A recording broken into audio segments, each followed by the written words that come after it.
Hello दोस्तों, कैसे हैं सब आप सब लोग। मैं हूं आपका दोस्त रोस्ट राहुल। आशा करता हूं आप सब लोग बिल्कुल ठीक होंगे। अब मेरे नए वीडियो में फिर से आप लोगों का स्वागत है। तो मैं ऐसे आज छोटा सा वीडियो लेके आया हूं।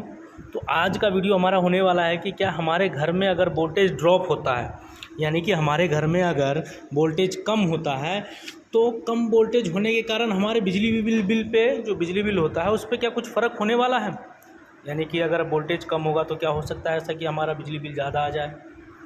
तो आज मैं इसी बात पे आपको बताने वाला हूँ, समझाने वाला हूँ कि अगर हमारे घर में वोल्टेज कम होगा तो उस कंडीशन में हमारे घर का बिजली बिल ज़्यादा आएगा या कम आएगा। तो जैसा कि आप सब लोग जानते होंगे कि हमारे घर के जो इक्विपमेंट होते हैं, जो भी हमारे घर के अंदर का सामान होता है, जो भी इलेक्ट्रिक वाला इक्विपमेंट होता है, या तो वो वाट में होता है, एचपी में भी हो सकता है, या किलोवाट में भी हो सकता है। आपको पता होगा इस चीज़ के बारे में। तो वीडियो को ज़्यादा लंबा ना करते हुए मैं आपको बताना चाहूँगा कि चलो उदाहरण के लिए हम ले लेते हैं एक मोटर। ये हमारा एक मोटर है और ये ले लेते हैं 1 किलोवाट का।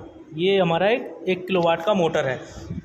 तो मैं आज आपको यही बताऊँगा कि वोल्टेज ड्रॉप होने पे हमारे बिजली बिल पे कुछ फ़र्क पड़ेगा कि नहीं। वीडियो ध्यान से देखें। तो ये हमने एक मोटर लिया, जो कि हमारा एक मोटर कितना है, 1 किलोवाट का। 1 किलोवाट का मतलब कितना हो गया, हमारा ये मोटर है 1000 वाट का। 1000 वाट का ये मोटर है। तो पहले तो हम इसका एम्पियर निकालेंगे कि ये कितना एम्पियर लेगा। अच्छा, तो मैं आपको एक चीज़ और बता दूं कि कितने वोल्ट पे कितना एम्पियर लेगा। तो अभी हम लेके चलते हैं नॉर्मली यानी 220। हमारे घर में मान के चलते 220, 215 से 220 के बीच में होता है हमारे घर का वोल्टेज। तो हम नॉर्मली लेके चलते हैं कि 220 वोल्ट पे। तो ये हमने लिया 220 वोल्ट। 1000 वाट की हमारी मोटर है और ये 220 वोल्ट है। उसका निकालने का फार्मूला क्या होता है आपको पता ही होगा ज़्यादातर लोगों को, कि वाटेज गुणा में वोल्ट। तो वही मैंने किया, 1000 वाट की हमारी मोटर है, वाटेज हमने लिया। तो जब हम इसको गुणा करेंगे, यानी भाग करेंगे, जब हम इसको भाग करेंगे तो हमारा आंसर आएगा। उस टाइम मैंने कर रखा है ये ऑलरेडी पहले से ही, ताकि वीडियो ज़्यादा लंबी ना हो। तो वही मैं आपको बता देता हूँ। ये हमारा वो आएगा 4.5454 एम्पेयर। जब हम 1000 वाट की यानी कि 1 किलोवाट के मोटर को चलाएंगे 220 वोल्ट पे, तो उस टाइम पे उसका एम्पियर रहेगा 4.5454। ये है हमारा 220, यानी कि जब हमारे घर में वोल्टेज प्रॉपर होगा तब की कंडीशन बता रहा हूँ। ये उस टाइम पे ये रहेगा। अब मान के चलते हैं कि हमारे घर का वोल्टेज ड्रॉप हो गया है। क्या हो गया, हमारे घर का वोल्टेज ड्रॉप हो गया है। तो ड्रॉप पे हम कितना लेते हैं, वही अपना हमारा जो मोटर है 1000 वाट का है, वोल्टेज लेते हैं। अभी हमारा यहाँ 220 लिया था, अब हमारा ड्रॉप हो गया है। तो यहाँ हम लेके चलते हैं यहाँ 180 वोल्टेज हो गया यहाँ पे हमारा। तो उस टाइम पे जब ये इतना रहेगा, अभी हम इसका एम्पियर निकालते हैं दोबारा से। तो इसका एम्पियर निकालेंगे, तो ये मैंने पहले से निकाल रखा है, मैं आपको बार बार बता रहा हूँ ताकि वीडियो ज़्यादा लंबी ना हो। तो जब हम ये वोल्टेज हमारा 180, यानी कि जो ड्रॉप वोल्टेज है, जो वोल्टेज हमारा कम आ रहा है, 180 आ रहा है मान के चलते हैं। तो जब उस टाइम पे हम निकालेंगे तो उस टाइम पे इसका एम्पियर होगा 5.555 और 5 एम्पियर। जैसा कि आपने देखा कि अगर यहाँ हमारा प्रॉपर वोल्टेज आ रहा है तो मोटर एम्पियर 4.54 यानी कि कम ले रही है।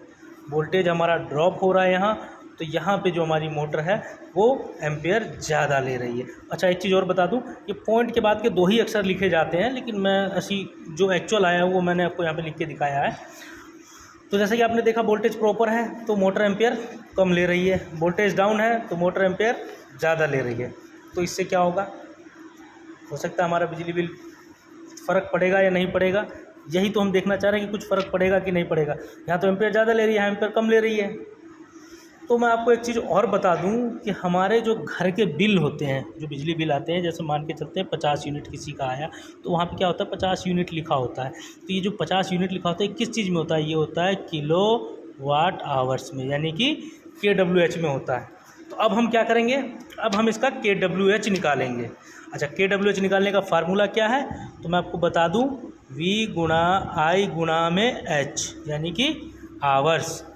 तो इसी से हम अब निकालने वाले हैं KWH। तो KWH निकालने के लिए हम क्या करेंगे, ये 220 वाला लेते हैं सबसे पहले।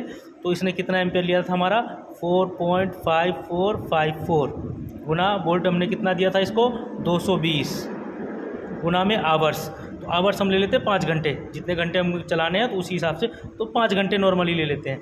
तो जब हम इसको करेंगे ऐसे गुणा, तो इस टाइम पे हमारा आंसर जो आएगा इसका आएगा 4999, ये आएगा आंसर। ये मैंने कर रखा है ऑलरेडी, वीडियो ज़्यादा लंबी ना हो इस वजह से मैं ऐसे आपको बता रहा हूँ, तो ये मैंने कर रखा है।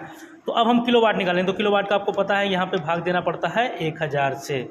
1000 से हम जब यहाँ पे भाग देंगे तो हमारा आंसर कितना आएगा, हमारा आंसर सेम यही आएगा कि 4.99 ये हमारा आंसर आएगा।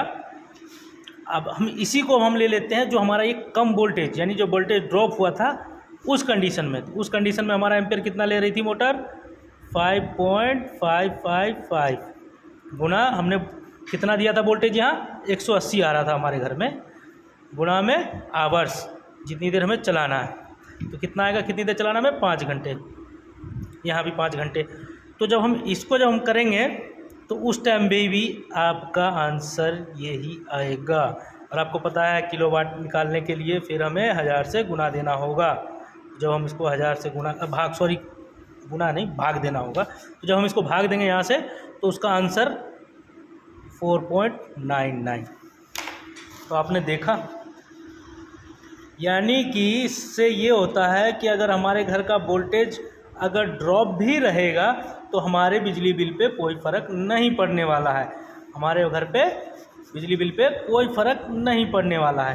तो आशा करता हूँ ये वीडियो आपको अच्छा लगा होगा। वीडियो अच्छा लगा तो वीडियो को लाइक करें, चैनल को सब्सक्राइब करें और शेयर करना बिल्कुल ना भूलें, मुझे सपोर्ट करें। मिलते हैं ऐसी छोटे से किसी वीडियो में नॉलेज के साथ, तब तक के लिए बाय।